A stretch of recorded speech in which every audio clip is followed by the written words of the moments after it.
Hey there, Jess Newpower hopping on. Welcome, hello, happy Wednesday to you. I am really excited. I gotta be honest that today is Wednesday because it means we're halfway through the week, and that also means it's day 2 of the 14-day challenge. So, for those of you who don't know me, again, my name's Jessica Newpower, and I, amongst a bunch of other things, I love helping people. And one of the ways that I have found that I've been able to help people is just to, come on and do some live videos and share my knowledge with you. So, hey, Tina, thanks for hopping on. All right, so I want to talk today about 5 lies that these people tell, and they actually also believe themselves. And who am I talking about? Well, I'm talking about myself because I used to call myself the queen of procrastination. And you know what? It's procrastinators. And we're all guilty of procrastinating at a time or two, in our lives. But I used to be, and still can probably say that I'm like, a little bit down the level there. But I was proud of being a procrastinator. I was proud of claiming that title as my own. And so these are 5 of the top lies that we tell ourselves as procrastinators. The first lie is that we do better work under pressure. The reality might be that yes, you're going to get a little bit of an adrenaline buzz out of the fact that you've got all of this pressure, but you're giving your body all this unnecessary stress as well as your mind, all this unnecessary stress for having put off whatever the task is.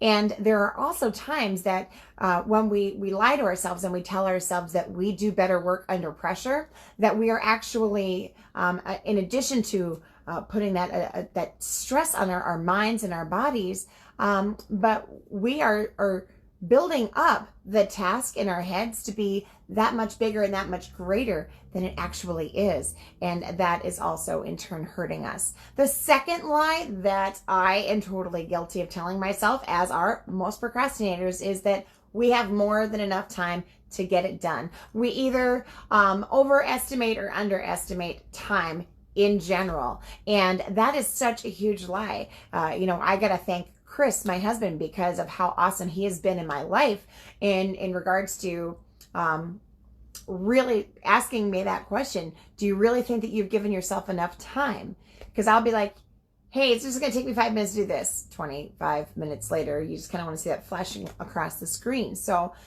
when we do that to ourselves and we don't take a realistic look at the amount of time, again, we're bringing our bodies into that stress state, and that's not healthy. It's not healthy for our hearts. It's not healthy for our bodies. It's not healthy for our skin. It's not healthy for our minds. It's not healthy for our family because we kind of get a little, well, at least I do. I don't know if any of my other procrastinators out there feel that way, but maybe you do. So, hey, Christy, thanks for hopping on.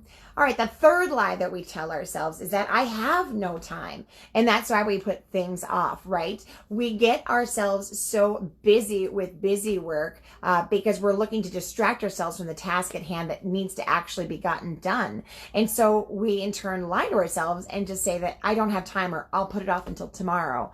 Well, I can't remember if it was Napoleon Hill, but I'm pretty sure that I've read this in multiple places. I think he's the originator of it. And if I'm wrong, please correct me. I would love that.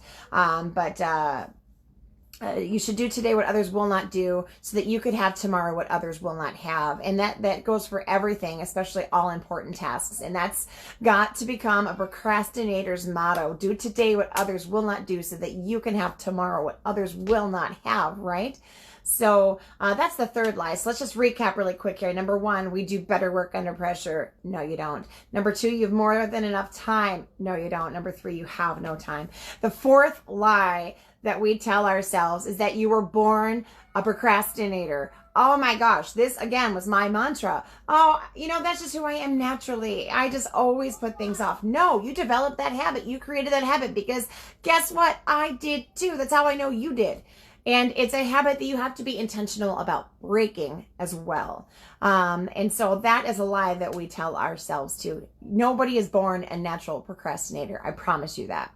All right. And the fifth, and this is probably the most important lie that we tell ourselves and that we actually believe, is that it doesn't matter It doesn't matter if we get the task done now or if we get it done later. It's always best to get it done now. When's the best time to do something? Now. When's the best time to have done something? Just before you did this, right? So get it done now. It's a lie that we believe that it doesn't matter. But the reality is that it does matter. It matters to you and how you present yourself and how other people perceive you. And so just again, to recap those 5 lies that we procrastinators tell ourselves: that number 1, we do better work under pressure. Number 2, we have more than enough time. Number 3, we have no time. Number 4, that we're a natural procrastinator. And number 5, that it doesn't matter. These are all lies that we need to shed. Procrastination is a habit, and you can set yourself on the right path by creating a new habit and being intentional with your time and intentional with how you move forward and how you plan your days. And so if you found value in this, feel free to share it with fellow procrastinators. And if you would like some suggestions, I actually have a list of 5 suggestions that will help you stop procrastinating today. All you need to do is reach out to me through Messenger, and I'll be more than happy to send those to you. Just say, I'm a procrastinator, help. Have a great rest of your day. Thank you so very much for checking this out, and I will see you tomorrow.